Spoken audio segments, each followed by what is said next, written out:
Hi, this is Frank, and we are making the world's greatest biscotti recipe. For many Christmas seasons, I've been asked, how do you make these biscotti? Well, so far I've kept it a secret. Today, the secret's coming out. We're going to make the world's greatest biscotti. The recipe we're going after right now is chocolate almond biscotti. You can check out the other videos for anise biscotti and almond biscotti. Here we go. Here's the dry ingredients. 1 cup sugar. 3 cups all-purpose flour. 3/4 cup chopped almonds.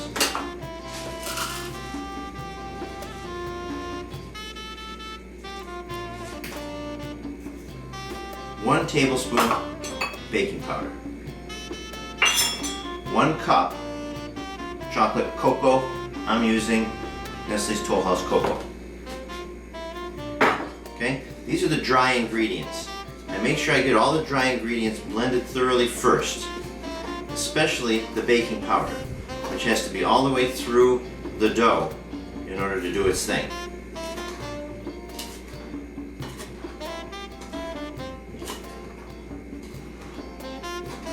Now that's a lot of dry ingredients with the extra cup of cocoa there and with the almonds. So for the other recipes that call for 3/4 cup canola oil and 3 eggs, I'm increasing to 1 cup canola oil and 4 eggs for the chocolate mixture. So there we go. That's the dry ingredients all blended. Now we go with the wet ingredients. 1 cup of canola oil and 4 eggs.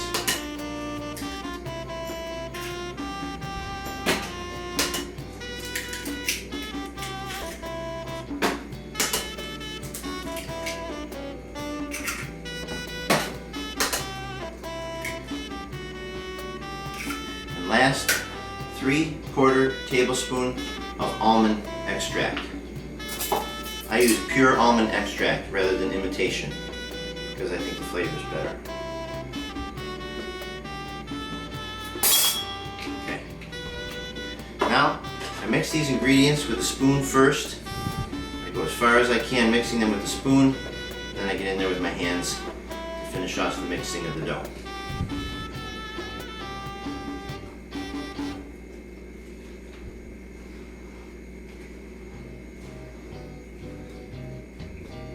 Make sure the eggs are all broken up.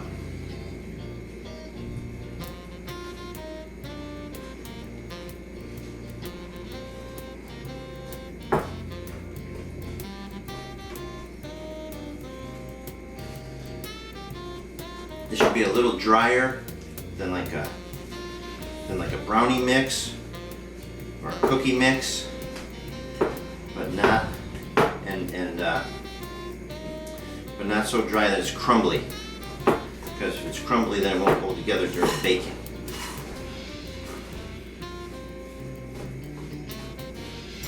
Okay, that's about the best I can do with a spoon, so I get in there with my hands.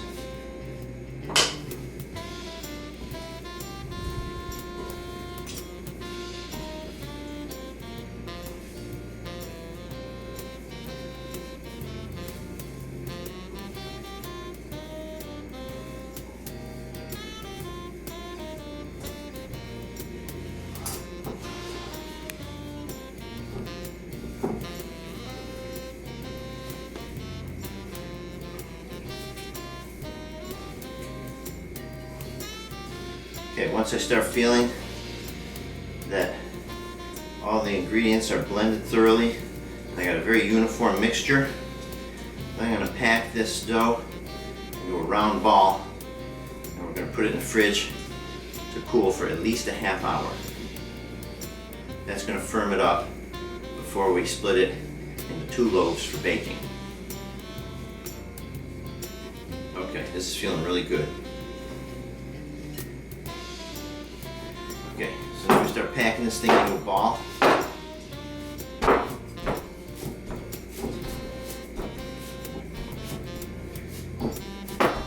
And I act like I'm making a big snowball.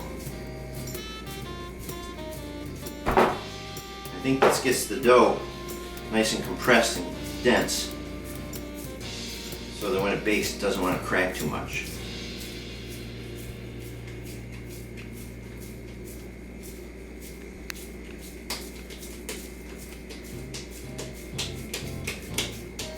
Okay, once I get it firmed into a nice ball, then I'm going to put it into a bowl to chill.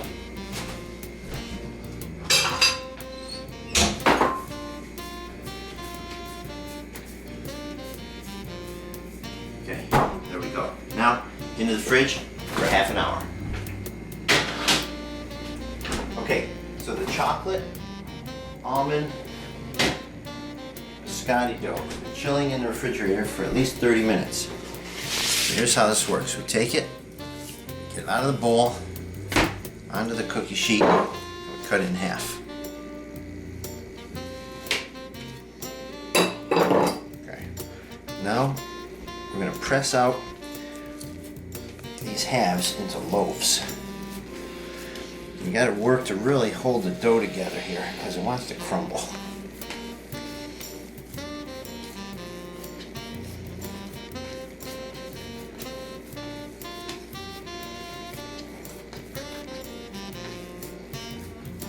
Press these out. They may not be the same length, but you want them to be about the same height, and you want them to have some room in between because they're going to spread out as they bake.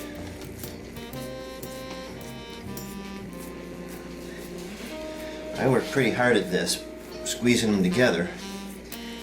I think this as well adds some density to the cookie as it's baking. And then it'll keep it from falling apart once they're baked when we slice them up. Now what I like to do is I like to free them up from the bottom of the pan, flip them over, just so that they're not stuck to the pan when they bake. And just flatten them out again. Like that.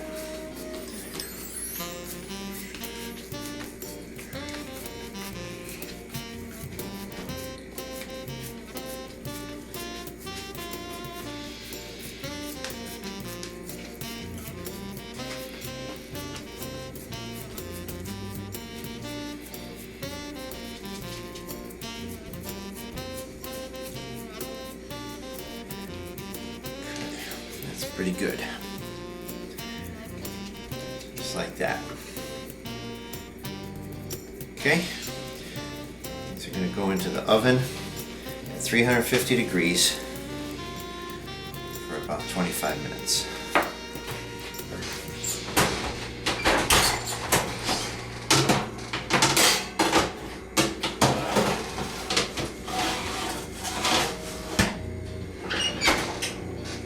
Alright, we're ready to get the chocolate biscotti out of the oven. Here we go.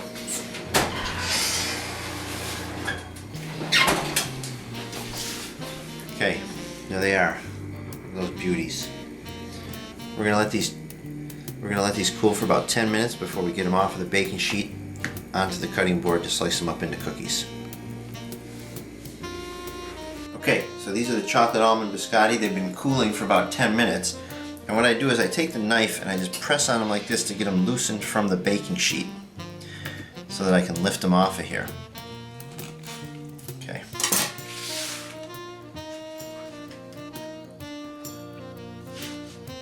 So I lift them off of there. Then we're going to slice them up and put them back on the sheet. Because they're going to go back in the oven now, and we're going to toast them on the sides. Now I'm slicing them up here with a serrated bread knife. You can see it's very stiff, it's wide on the back side, very sharp. And what I do is I kind of saw through the hard outside and then push down through the cookie, which is still kind of soft on the inside. These are still pretty hot on the inside. See that? They want to break up. See that there? So be careful. I use my fingers as I'm cutting to hold them together. Otherwise they'll break.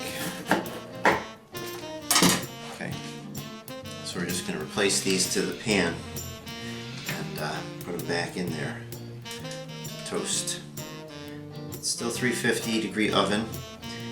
Put them in there, and the bottom against the pan will get toasted most, and then the top will dry out as well. You can do one side or you can do both sides.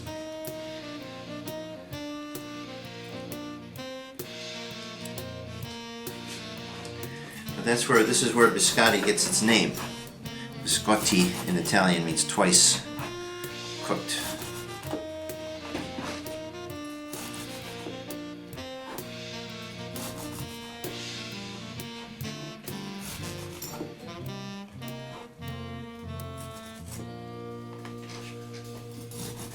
I cut these to be about an inch wide.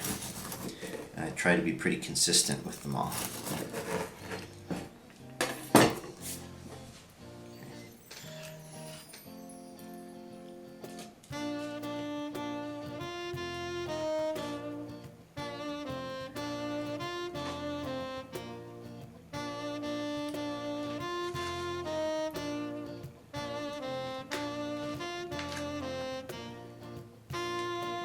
Just fit them back out of the pan the best you can.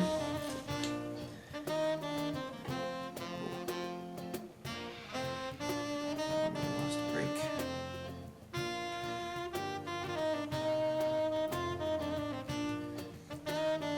Okay, and back in for about 5 or 10 minutes.